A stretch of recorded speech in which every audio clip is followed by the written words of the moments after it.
쿠마 아도나이 베야푸츠 오예베카 베야누스 메사네카 미파네카. 여호와여 일어나사 주의 대적들을 흩으시고 주를 미워하는 자가 주 앞에서 도망하게 하소서. 샬롬 생각하는 성경 홀리아미입니다. 오늘의 말씀은 아브라함에게 일어난 애굽에서의 사라 사건에 대한 내용입니다. 많은 교회에서 이 사건 과정에서 아브라함이 아내인 사라를 누이라고 속이는 내용 때문에 아브라함의 허물, 인간적인 연약함이라고 해석합니다. 그런데 우리들은 이러한 내용을 하나님 관점에서 조금 더 깊이 생각하여 이것이 아브라함의 허물인지 아니면 하나님의 전략인지를 따져봐야 합니다. 먼저 아브라함이 왜 애굽으로 가게 되었는지부터 살펴보도록 하겠습니다. 아브라함은 가나안 땅을 목적지로 하란에서 이동하였고 목적지인 가나안 땅에 도착한 이후 여호와께 제단을 쌓고 여호와의 이름을 부르는 등의 제사를 드렸다는 것을 알 수 있습니다. 이 내용은 아브라함도 가나안 땅이 목적지라는 것을 분명히 알고 있었다는 의미입니다.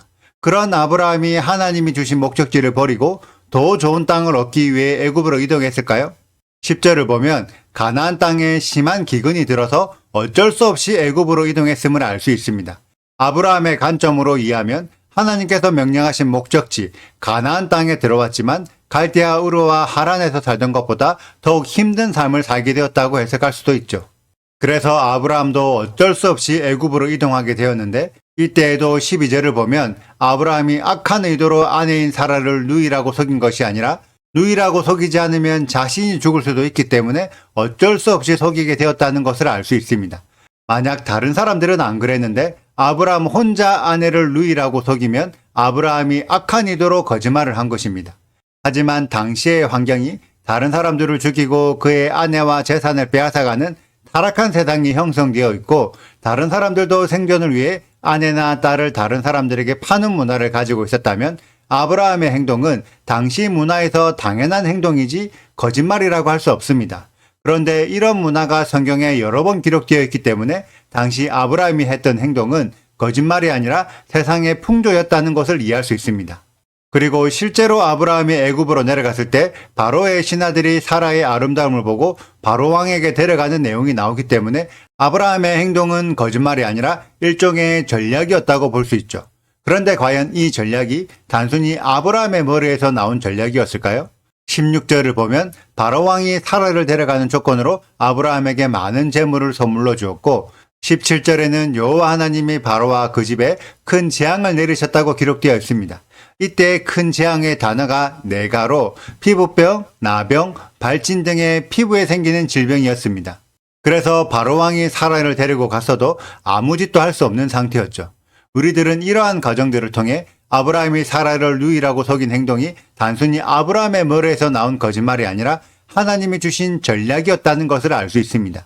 그리고 그 전략의 결과가 바로 왕이 사라를 아무 일 없이 아브라함에게 되돌려 주었고 이미 선물로 준 많은 재물까지 아브라함의 소유가 되어 다시 가나안 땅으로 되돌아왔습니다.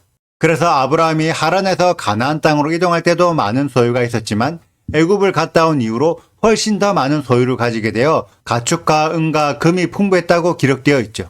우리는 이 과정을 하나님과 이스라엘의 결혼 과정으로 해석하면 아브라함에게 애굽을 통해 결혼 지참금을 얻게 하셨다고 해석할 수도 있지만 굳이 결혼 과정을 대입하지 않더라도 아브라함은 가나안 땅에 들어와서 지속적으로 하나님의 인도함을 받았고 그에 대한 복과 은혜를 물질의 축복으로 보상받았다고 이해할 수 있습니다. 여러분들은 이러한 과정들에 대해 어떻게 생각하시나요? 누가 봐도 좋은 결과를 얻을 수 있는 일을 실행하는 것은 누구나 할 수 있습니다. 그러나 누가 봐도 하면 안 되는 일을 하나님의 인도함을 받아서 실행하는 것은 결코 쉽지 않습니다. 여러분들은 아무리 하나님의 전략이라 하더라도 남편이나 아내나 우리들의 자녀들을 바로 왕에게 넘기는 일을 할 수 있을까요? 아브라함은 큰 결단으로 사라를 바로 왕에게 넘겼으며 이 사건을 겪으면서 더욱 하나님을 신뢰하게 되었습니다. 그래서 2절과 3절에서 하셨던 7가지의 복의 언약도 더욱 믿을 수 있게 되었죠. 그래서 아브라함은 처음 가나안 땅에 왔을 때 쌓았던 제단으로 되돌아와 또다시 여호와의 이름을 부르며 제사를 드렸는데 애굽을 갔다 온 이후의 그의 신앙은 이전보다 훨씬 깊게 업그레이드가 되었습니다. 이것이 할라크의 열매입니다. 우리들도 하나님의 인도함을 받는다면 그에 합당한 열매를 맺어야 합니다. 많은 신앙인들이 성령의 감동을 받아서 하나님의 뜻대로 한다고 말은 하지만 정작 열매를 맺지 못합니다. 혹은 열매를 맺더라도 기적적인 결과나 금전적인 이득이 없다면 분명히 열매가 맺혔지만 하나님의 열매가 아니라고 생각하죠. 오늘 말씀에서 아브라함이 맺은 신앙의 열매는 하나님에 대한 신뢰의 열매이지 풍성한 물질의 열매가 아닙니다.